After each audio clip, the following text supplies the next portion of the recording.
Hello friends. तो आज एक रेसिपी जो मैं आप सबको दे रही हूँ वो है ये वाले चने।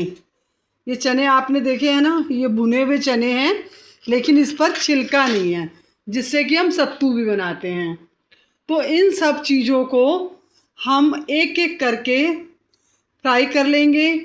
ना घी डालना है ना कुछ डालना है।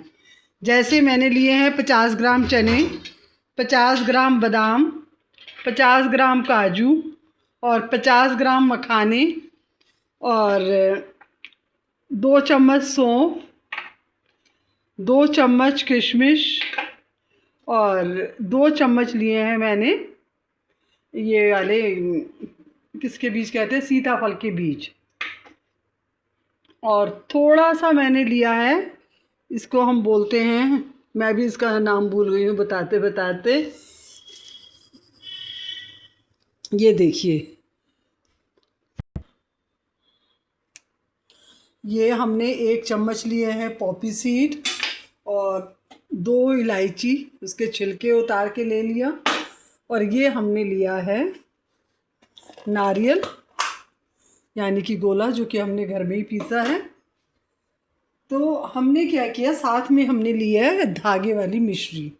अब हमने कढ़ाई ली है, कढ़ाई में हम इस तरह से 2-3 मिनट तक सिम पर इन चनों को भूनेंगे। सिम पे हमें चने 2 से 3 मिनट तक बिल्कुल आराम आराम से भूनने हैं।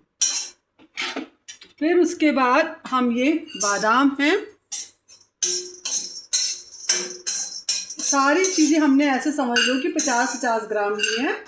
आप मुट्ठी के हिसाब से भी ले सकते हो, और जितनी क्वांटिटी, जो चीज़ आपको अच्छी लगती है। अब हमने देखिए इस तरह से काजू लिए हैं, काजू को भी हमने भून लिया है। सब चीज़ों को हमें सेपरेट सेपरेट भूनना है। इसी तरह से हमने मखाने लिए हैं, कहीं भी अभी हमने घी नहीं डाला है। और इस तरह से सारी चीज़ें हमें भून भून के निकाल लेनी है। देखिए ये सब कुछ हो गया। और इसी तरह से मैंने ये सौंफ भी मैंने रोस्ट कर ली है, ये बीज भी मैंने रोस्ट कर लिए हैं। बस किशमिश को मैंने ऐसे रहने दिया है। और पोपी सीड को हम क्या करेंगे, जैसे कि जब ये पोपी सीड है और इसके साथ ही हम नारियल को भी डाल देंगे और गैस को हम बंद कर देंगे। पोपी सीड और नारियल जो है, देखिए एक साथ हो गया है और इसको हम निकाल लेंगे। अब हम इन सब चीज़ों को, जैसे हमने सेपरेट सेपरेट भूना है, उसी तरह हम इन सब चीज़ों को सेपरेट सेपरेट ही पीस लेंगे।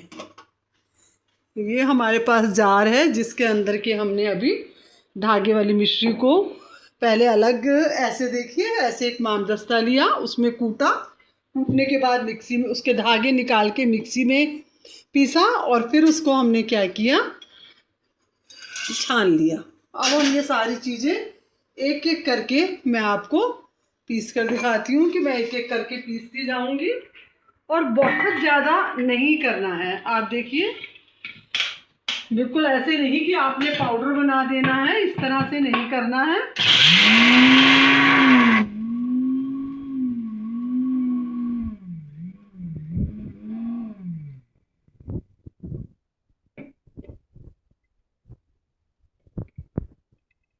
हमने देखी बहुत अच्छी स्मेल आ रही है पीसने की। अब हमने काजू और बादाम को हम एक साथ ले सकते हैं।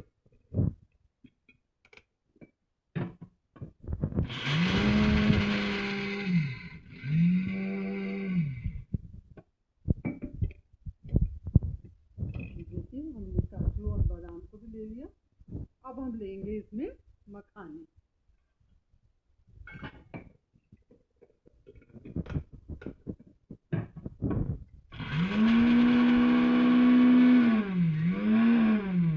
इसको हम गर्मियों में खा सकते हैं, क्योंकि गर्मियों में खाने के लिए बहुत अच्छा है, किसी भी मौसम में खा सकते हैं। और इससे क्या होता है, जिनको खून की कमी होती है वो भी दूर हो जाती है। इससे हेल्थ अच्छी रहती है। किसी को कभी चक्कर से आ रहे हैं तो चक्कर भी नहीं आते हैं। ये पॉपी सीड और ये नारियल है, इसको हम ऐसे डाल देंगे।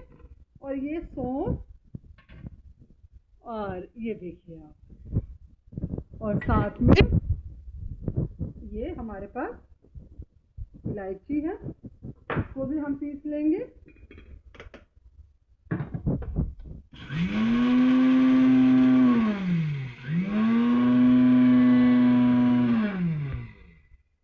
सौंफ को थोड़ा अच्छे से पीसना है। देखिए सौंफ भी पीस गई। सौंफ जो होती है आंखों के लिए भी बहुत अच्छी होती है और ठंडक भी देती है।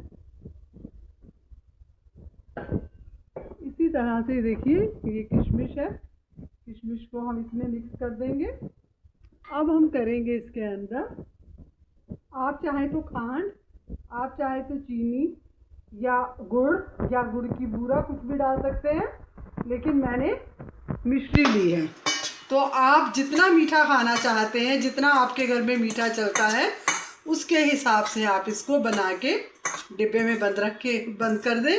और रोज़ सुबह जब आप दूध पीते हैं या चाय पीते हैं, सब इसको 2-2, 3-3 चम्मच इसको ज़रूर खाएं, क्योंकि ये बहुत हेल्दी और बहुत अच्छा है। अभी हम क्या करेंगे कि जिससे खाते वक्त हमें इसमें कोई दिक्कत ना आए, कि हमें खांसी ना छूटे, कुछ ना छूटे, तो हम इस तरह से इसमें 4 से 5 चम्मच देसी घी, कोशिश करो कि घर का हो, और नहीं तो बाज़ार से भी आप कोई भी देसी घी ले सकते हैं। और इस तरह से हम इसको मिक्स करके किसी बॉक्स में बंद करके रख लेंगे। तो ये रेसिपी आपको कैसी लगी ज़रूर बताइएगा।